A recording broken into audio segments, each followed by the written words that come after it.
৫-৬ দিন আগে ভ্যানের এক বয়স্ক চাচা লেবু বিক্রি করতেছিল, তো উনি আমাকে জোর করে অনেকগুলো লেবু ধরাই দিচ্ছে। তো এখন আমি চিন্তা করতেছি লেবুগুলো দিয়ে কী করা যায়, একটা রেসিপি বানানো যায়। ইউটিউবে এই রেসিপিটা দেখলাম, যেটা নাকি চিনির মধ্যে লেবুর রস মিক্স করে ফ্যানের বাতাসে শুকালে একটা ইনস্ট্যান্ট পাউডার হয়ে যাবে। তো ওটা দেখার পরে আমি চিন্তা করলাম এটাও একটু ট্রাই করে দেখি, অনেক কিছু তো ট্রাই করলাম।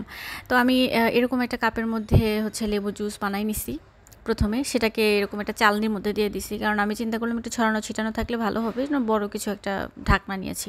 তো তার মধ্যে 3 গুণ পরিমাণ চিনি দিতে হবে, যে কাপ দিয়ে আমি লেবুর রস নিয়েছি।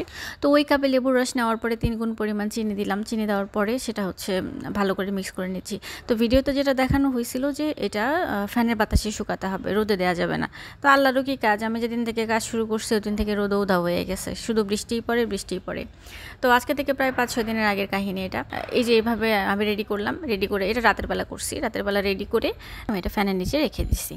তো আমি এরপরে আর কোনো ভিডিও ক্লিপ নিই নাই। এটা হচ্ছে 4 দিন পরের লুক। 4 দিন পর্যন্ত আমি এভাবে ফ্যানের বাতাসেই শুকাইছি। এদিকে তো ড্যাম ওয়েদার, তার উপরে এরকম ফ্যানের বাতাস চলতেই আছে। তো একটু একদিন রোদ উঠছিল মাঝখানে, আমি একটু রোদে দেওয়ার চেষ্টা করছিলাম, দেখি যে রোদে দিলে কেমন জানি গলে যাওয়া টাইপের হয়ে যায়। পরে আবার রোদ থেকে উঠাই নিয়ে আসছি, কারণ ওই ভিডিওতে দেওয়াই ছিল যে এটা ফ্যানের নিচে শুকাতে হবে। তো পরে আমি এনে আবার ফ্যানের নিচে দিছি।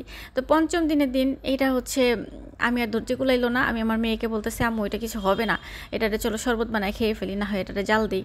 তো আমার মেয়ে কী করছে, ঠুস করে আইসের মধ্যে আবার পানি ঢেলে দিছে। সব শেষ। আমার লেবু পাউডার বানানো হলো না, যদিও এটা দিয়ে কোনো পাউডার হতো না। তো আমি তো ন্যাড়া বেলতলা একবারই যাব, আমি এটা দিয়ে আর কোনো কিছু ট্রাই করবো না। বারে নষ্ট করে আমার তো জিনিসপত্র নষ্ট করার দরকার নাই, তাই না? তো এটা আমি এখন এই যে সসপ্যানের মধ্যে নিছি, নেওয়ার পরে এটা সুন্দর করে জাল দিয়ে আমি ফ্রিজে একটা পটের মধ্যে করে রেখে দিব। কোনোদিন কোনো রেসিপিতে যদি এটারে কাজে লাগানোর মতো হয়, তাহলে এটারে বের করে আমি কাজে লাগাবো। আমারে দিয়ে আর পাউডার বানানো হইলো না, আমি রেসিপি ফেল মারছি, ফেল এভ গ্রেড পাইছি।